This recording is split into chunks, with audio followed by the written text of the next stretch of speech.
que hace alusión, ¿verdad? ¿A qué? A una membrana celular. Entonces, esta parte es hidrofóbica y los extremos son hidrofílicos. Extremos polares hidrofílicos pueden aumentar, polar hidrofílico e interior a polar hidrofóbico. Y entonces, para tener una idea mejor, si hacemos una suspensión en agua de los fosfolípidos, vamos a ver que se van a formar vesículas bicapa. Haciendo alusión a lo mismo que hemos dicho aquí, si esto lo estiramos y lo ampliamos, tendríamos esta vesícula bicapa. Entonces, en contraposición, los ácidos grasos, que también son anfipáticos, vimos, ¿verdad?, que formaban monocapas. Si recuerdan, las cabezas polares están cerca al agua, pero las colas apolares están lejos del agua. Entonces, un ácido graso forma monocapas en agua, pero los fosfolípidos en agua forman vesículas bicapa. Eso mismo explica por qué forman parte, repito, de las membranas celulares. Ahora, ¿qué propiedades químicas tienen los glicerofosfolípidos? Los glicerofosfolípidos, al ser ésteres, porque resultan de la combinación de un glicerol y los ácidos grasos, su principal reacción es la hidrólisis. Pero esta hidrólisis, esto no... A ver, por favor, chicos, ¿alguien está con el micrófono abierto? Si fuera tan amable, espérenme. ¿Quién está con su micrófono abierto? Voy a ver. Bueno, lo han cerrado ahorita. Por favor, ciérrenlo. Entonces, les decía, la hidrólisis también es la reacción más importante en los glicerofosfolípidos. Pero aquí eso vale la pena y esta importancia que escriban.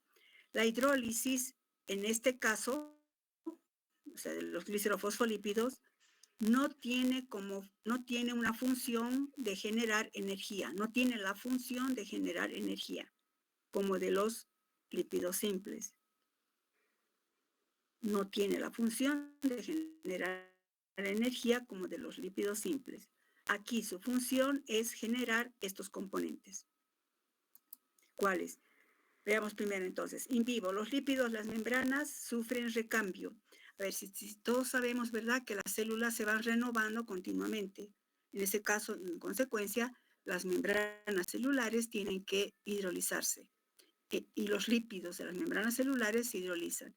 Entonces, ¿cuáles son las enzimas que hidrolizan los glicerofosfolípidos? Pues las fosfolipasas. Se abrevian como PLasa. Estas fosfolipasas hidrolizan a los glicerofosfolípidos y liberan sus componentes, como ácidos grasos, glicerol, ácido fosfórico y todos los alcoholes que lo componen. Estos no tienen como función, repito y vuelvo a repetir, no tienen como función generar energía, lo que se utilizan para ingresar en otras rutas metabólicas o, si no, se utilizan nuevamente para resintetizar membranas celulares. Esa es la gran diferencia de la hidrólisis de los lípidos simples con los lípidos compuestos. Ahora, ¿cómo es la acción de estas fosfolipasas? Esto sí tiene mucha importancia, que vamos a ver más adelante cuando veamos prostaglandinas, por eso estoy enfatizando. La acción de esas fosfolipasas son hidrolasas, es decir, hidrolizan, son esterasas. Bueno, existen cuatro tipos, escriban aquí por favor. Existen 4 tipos de fosfolipasas. 4 tipos de fosfolipasas. Fosfolipasa A1, lo que está aquí, ¿no? A2, C y D.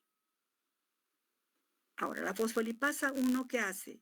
Esto es bien importante más adelante, chicos. La fosfolipasa 1, aquí saquen una flechita, hidroliza el enlace éster del primer carbono, contando al glicerol, ¿no? Hidroliza el enlace éster del primer carbono. Aquí pongo otra flechita. Esta fosfolipasa 2 hidroliza el enlace éster del carbono 2. Hidroliza el enlace éster del carbono 2. La fosfolipasa C, esta, póngale una flechita, hidroliza el enlace fosfoéster. Este es un enlace fosfoéster, ¿no? Hidroliza el enlace fosfoéster de unión al glicerol. Hidroliza el enlace fosfoéster de unión al glicerol. Y la fosfolipasa D hidroliza el enlace fosfoéster de unión al alcohol. Hidroliza el enlace fosfoéster de unión al alcohol. Sobre todo, esta fosfolipasa va a cobrar una gran importancia más adelante. Entonces, ¿qué son las fosfolipasas? Son enzimas hidrolasas que hidrolizan los diferentes enlaces de los glicerofosfolípidos. Y existen 4 tipos, como acabamos de explicar. Eso en cuanto a los glicerofosfolípidos. Pasamos a los esfingolípidos. Son también componentes de las membranas biológicas.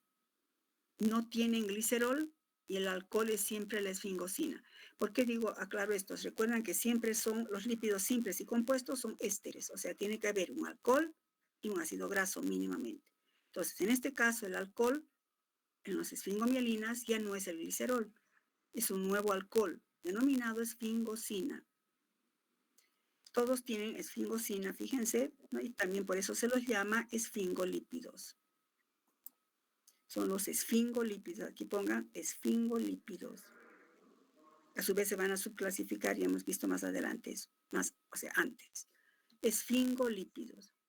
Empecemos con veamos entonces, de todos estos compuestos, de estos 3, el alcohol es la esfingosina. ¿Qué es la esfingosina? La esfingosina tiene esta estructura. Uy, es de la facultad.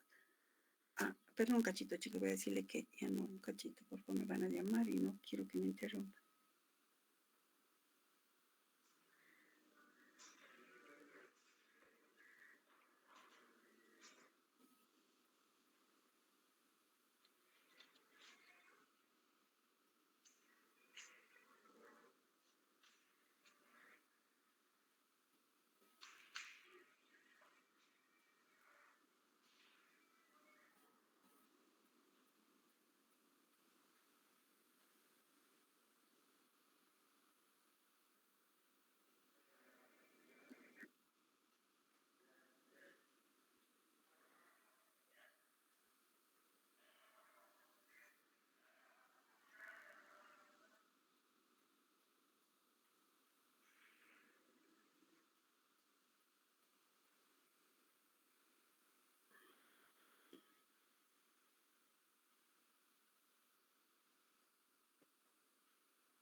Ya, perdón, chicos.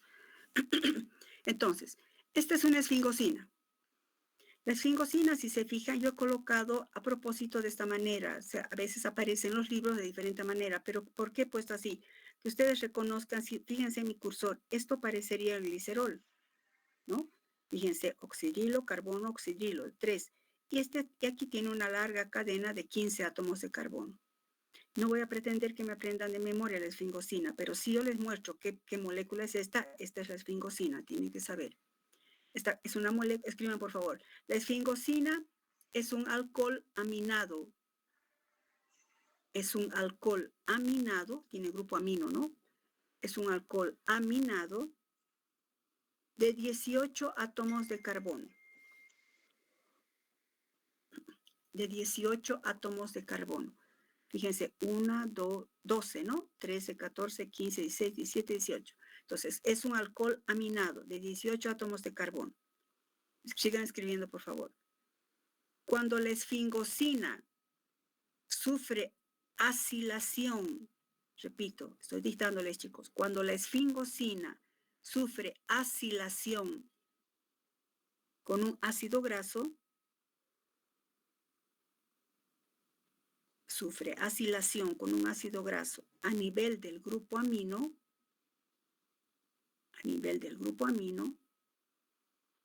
se forma una estructura denominada ceramida. Se forma la estructura denominada ceramida. Estoy hablando de esta ecuacióncita. Se forma la ceramida. Entonces, fíjense, químicamente, ¿qué pasa? El par de electrones sin compartir de este amino a un pH dado va a atacar nucleofílicamente aquí y va a formar esta acilación. La molécula se acila. Cuando está asilada, saben lo que es la asilación de química orgánica, ¿verdad? Todo este grupo acilo queda incorporado, este es el grupo acilo. Ese es el acilo. Entonces, una esfingosina asilada se denomina ceramida. Ahora, ¿qué importancia tiene la ceramida? Las ceramidas constituyen compuestos madre de todos los esfingolípidos, de los más abundantes, ¿no?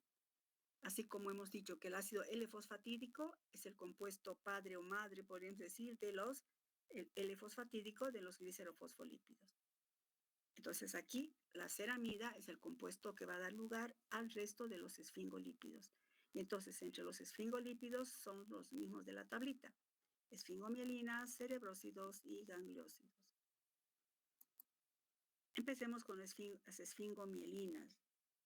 Las esfingomielinas son ceramidas, ya sabemos entonces, ¿no? Son ceramidas que tienen una porción de fosfocolina, de modo que también se clasifican como esfingofosfolípidos. A ver, esta parte, sí, todo este tema más o menos es bien sistemático, chicos. Bueno, las esfingomielinas entonces son ceramidas. Fíjense, esto que está encerrado en un círculo es la ceramida, porque es la esfingosina que ha sido asilada. Pero cuando este oxidrilo está unido a este grupo, ¿qué sería este grupo? Este grupo es la fosfocolina. Si se fijan, este oxidrilo ha sido fosforilado y esta es la colina, NNN-trimetil-etanolamina, pero con un grupo fosfato. Entonces, por eso también se llaman fosfoesfingolípidos. Esta sería la estructura de una esfingomielina, donde está presente en las membranas celulares.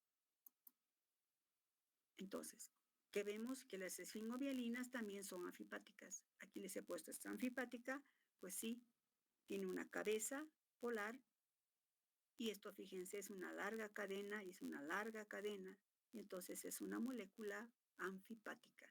Las esfingomielinas son anfipáticas, por eso también forman parte de las membranas celulares.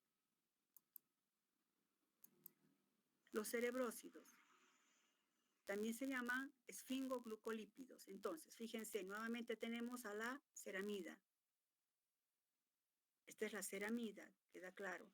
En este caso, en lugar del grupo fosfato y la etanolamina, ahora aquí está una galactosa, un monosacárido. Entonces, si ustedes saben reconocer la ceramida y está aquí la galactosa, entonces este es un cerebrósido. También se llaman glucoesfingolípidos porque tiene un monosacárido, ¿no? Las ceramidas son moléculas anfipáticas, pues sí, no tanto como las otras, pero sí porque tienen grupos polares, nuestros oxidrilos. Abunda en las membranas de las células neuronales del encéfalo, de ahí viene su nombre, cerebrósidos. Entonces siempre está en las membranas celulares. El otro grupo, los gangliósidos, es un grupo más complejo. Son, digamos, fíjense, siempre está la ceramida. Y en este caso aparece unidos al oxígeno mediante un enlace O-glicosídico, están unidos oligosacáridos. Recordemos que los oligosacáridos resultan de la unión entre 2 a 10 monosacáridos. Entonces se une un oligosacárido. Y aparece así, por esa razón también se llaman los glucoesfingolípidos, ¿no? Estos gangliósidos son componentes de las superficies de las membranas celulares, también de los lípidos encefálicos. Estos gangliósidos tienen una importancia fisiológica y médica. ¿Recuerdan cuando vimos las glicoproteínas, chicos? Glicoproteínas. El hecho de que tenga un oligosacárido unido a una proteína es como si lo etiquetara para que vaya siempre a las membranas celulares. Pues lo mismo es aquí. Los gangliósidos, debido a los componentes oligosacarídicos, siempre están en la superficie de las membranas. Repito, eso es importante. Los gangliósidos, escriban eso por favor. Los gangliósidos, debido a que tienen en su estructura oligosacáridos, los gangliósidos, debido a que tienen en su estructura oligosacáridos, se encuentran en la superficie de las membranas celulares. Se encuentran en la superficie de las membranas celulares. Entonces, fíjense, estos serían los oligosacáridos. Y por eso y por eso cumplen las siguientes funciones. Ponga. Y por eso cumplen las siguientes funciones.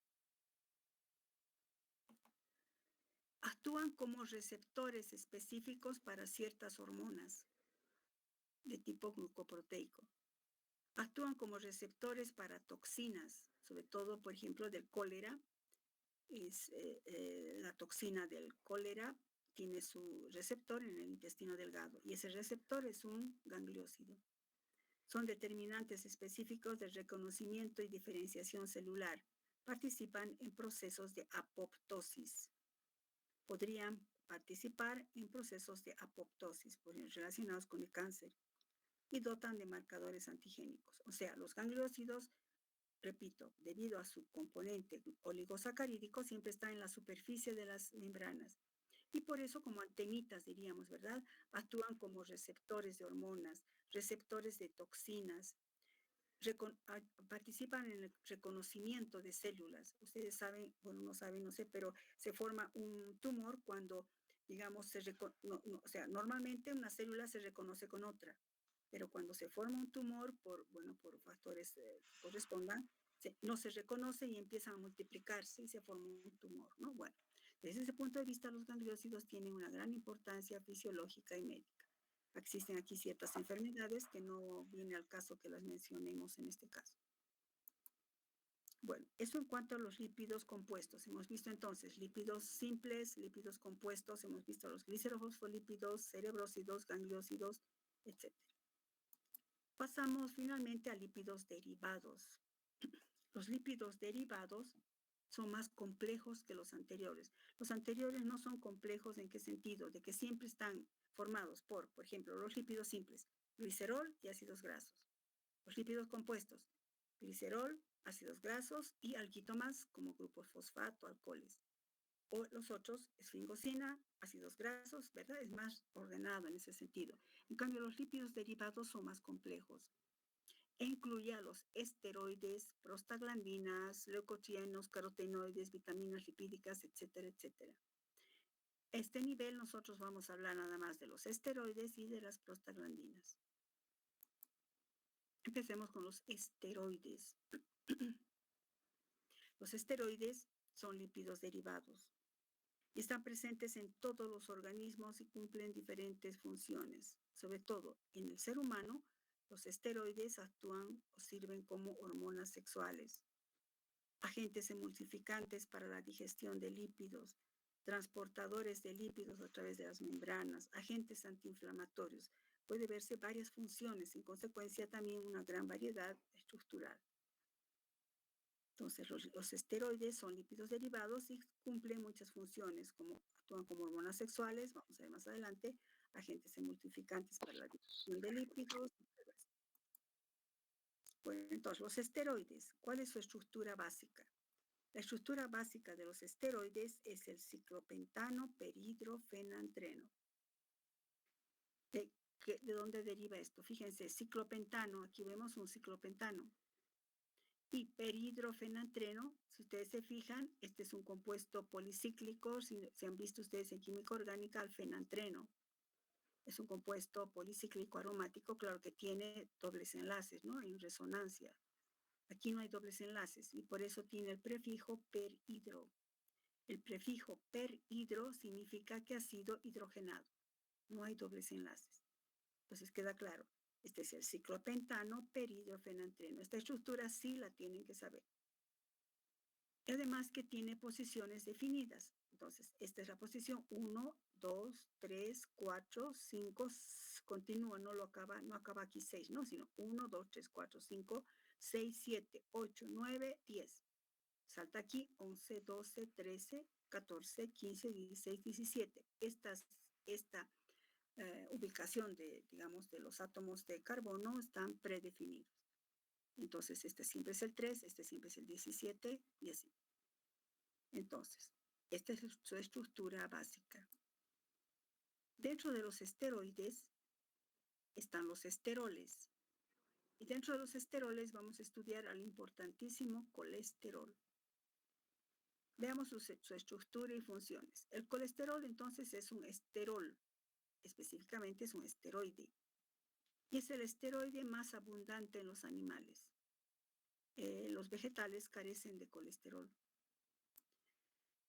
La estructura del colesterol. Si vemos, ¿verdad? Su estructura básica sigue siendo ciclopentano, perhidrofenantreno, con sustituyentes metilo, y en posición 17 se encuentra esta molécula que si contamos sería 1, 2, 3, 4, 5, 6, 7. Sería con este 8, el isooctano, ¿no? Isooctano. Y grupos metilo acá, que estarían por encima, y estos otros por debajo, y este oxidrilo, que lo he puesto en rojo, que juega un papel importante. Repito, no voy a pretender que aprendan de memoria la estructura del colesterol, pero si yo les muestro esto, podrían reconocer que sí es el colesterol. Entonces, en posición 3, el colesterol tiene un oxidrilo. Este oxidrilo le da cierta polaridad, todo este resto sería apolar. Y esta parte sería polar, por eso se lo califica todavía como molécula anfipática. Y por eso el colesterol, aquí aumente, molécula anfipática, y por eso el colesterol forma parte de las membranas celulares, sobre todo la membrana plasmática. El colesterol forma parte de las membranas celulares. Entonces, fíjense que hay un patrón. Siempre que sean lípidos anfipáticos, siempre están en las membranas celulares. Pero no es su única función. Entonces, el colesterol es una molécula anfipática. Se sintetiza el colesterol en el hígado y en el intestino, principalmente en el hígado, aunque también se puede obtener por una alimentación rica, ¿verdad?, en grasas saturadas o ricas en colesterol, como carne de cordero o carne vacuna también. Pero el hígado sintetiza colesterol, lo que significa que tiene muchísimas funciones.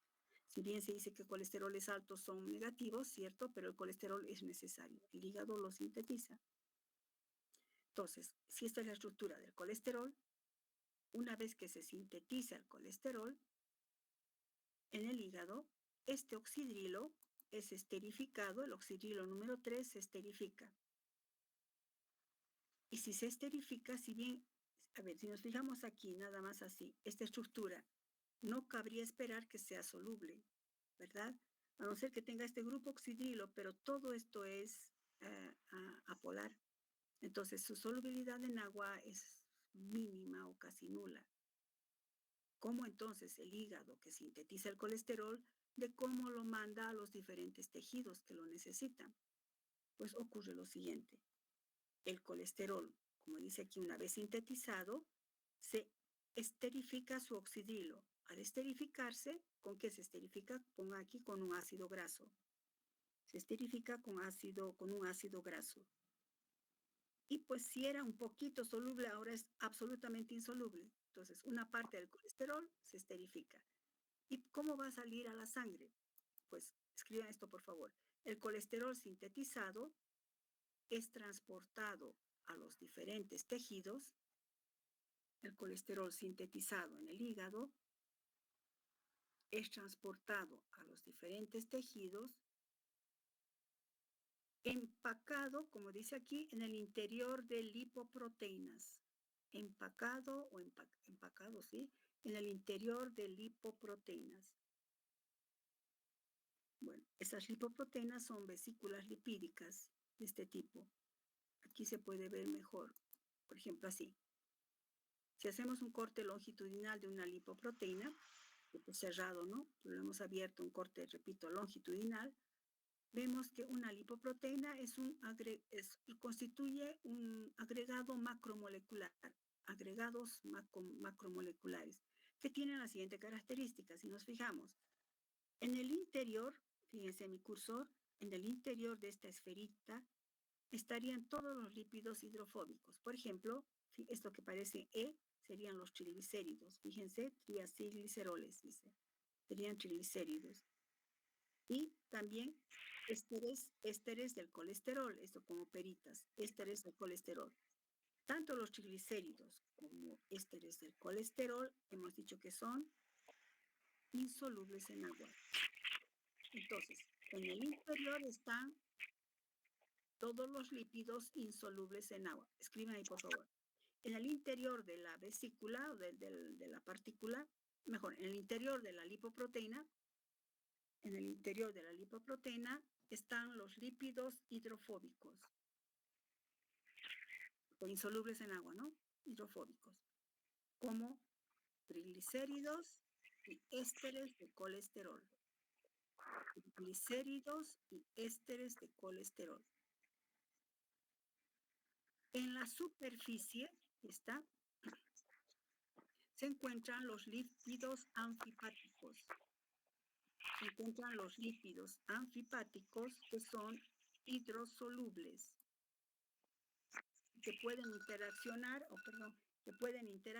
con el agua, o con un medio acuoso mejor, que pueden interaccionar con un medio acuoso, como ser, por ejemplo, fosfolípidos y colesterol no esterificado. Esto es bien importante, chicos, por eso estoy dictando. En el exterior están lípidos hidrofílicos, como ser fosfolípidos y colesterol no esterificado. Entonces, si en el exterior son hidrofílicos, escriban de esta manera, estas lipoproteínas pueden circular por la sangre. De esta manera, las lipoproteínas circulan por la sangre y su destino está dado por la proteína que tiene su estructura, ¿no? El destino está dado por la proteína.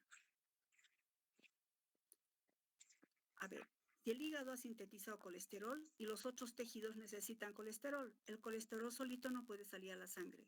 Entonces, es empaquetado en estas partículas y estas partículas salen y circulan por la sangre, pero no van erráticamente, tienen un destino. Ese destino está dado por esta proteína. Es decir, cada tejido va a tener su receptor para esta proteína, que luego va a entrar por invaginación y luego se distribuye en los tejidos. Eso vamos a ver más adelante un poquito. ¿Está claro? Entonces, ¿qué hace la proteína? La proteína es la que da el destino, es la que indica el destino, porque tiene receptores en ciertos tejidos. Y fíjense, ¿verdad?, cómo es la creación realmente de Dios. Esto que no puede circular por la sangre, ahora va a salir como ocultito ahí adentro y va a ir a entrar a los tejidos que lo necesitan. Bueno, entonces, las lipoproteínas. Esto van a ver ustedes con mayor profundidad en Bioquímica 2 y la parte clínica, importancia clínica en bioquímica clínica. Existen tipos de proteínas. A ver, vamos a ver. A ver, por favor, ¿quién abre su micrófono? ¿Sería tan amable de cerrarlo? Bueno, ojalá que entienda lo que es cerrar. Ya. Entonces, tenemos los siguientes tipos de lipoproteínas. ¿Cómo se clasifican estas lipoproteínas? Se clasifican según su densidad. Y su densidad está dada por la relación entre triglicéridos y proteínas. ¿En qué sentido? Pongan aquí, a mayor cantidad de triglicéridos, menor densidad. Mayor cantidad de triglicéridos, menor densidad. Entonces, esta flechita es simbolizado de que aquí es de menor densidad a mayor densidad. Pongo aquí menor densidad, mayor densidad. Mayor densidad. Entonces tenemos a los kilomicrones, son los que tienen gran cantidad de triglicéridos. Luego viene Very Low Density Lipoprotein. Se mantienen sus siglas en inglés, chicos. Lipoproteínas de muy baja densidad. Luego están lipoproteínas de baja densidad, Low Density. Luego, lipoproteínas de densidad intermedia, ¿no? Intermediate Low Density Lipoproteínas. Y las lipoproteínas de alta densidad, High Density Lipoproteínas. Entonces, estas son las que tienen más triglicéridos y estas son las que tienen más proteínas que triglicéridos. Este dibujito nos está indicando eso. Si lo amarillo, el color amarillo es la grasa, bueno, fíjense, las HDLs tienen poca grasa y más proteína, ¿no? Bueno, ¿qué funciones tiene el colesterol? Vamos a quedar acá, chicos, en funciones del colesterol, porque son varias funciones y quiero que veamos en bloque. Vamos a quedar acá. Esperen un cachito.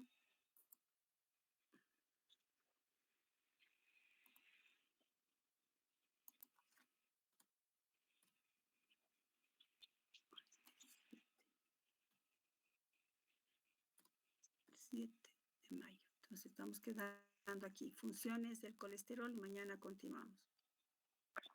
¿Alguna pregunta de acá, chicos? Siempre digo, si no hay preguntas hoy, habrá preguntas mañana, ojalá, o cualquier día, chicos. Están libres de preguntar cualquier día la duda que tengan.